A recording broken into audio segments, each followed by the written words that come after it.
Што вытвараюць нашы фолькеры па-за межамі сінявокай?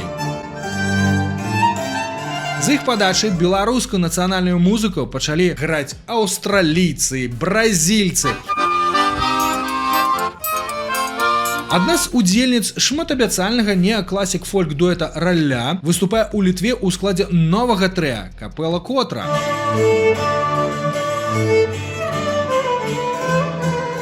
І тут зноў упор на класічнасць, а не на фальклорнасць. Але ж самы яркі элемент калектыва ўсё ж не Алёна, а яскравы аўстраліец Морган. Музыкі выконваюць традыцыйныя мелодыі Беларусі, Украіны, Літвы і Польшы на скрыпцы, цымбалах і віяланчэлі.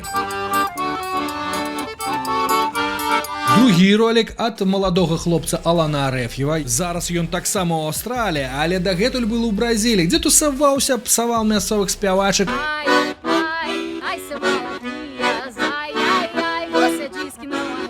і пракачваў босых бразільскіх музыкаў славянскімі мелодыямі на супер экзатычным для іх акардэоне. Алан мультиінструменталіст, акрамя акардэона ён яшчэ валодае гітарай, цымбаламі і духавымі.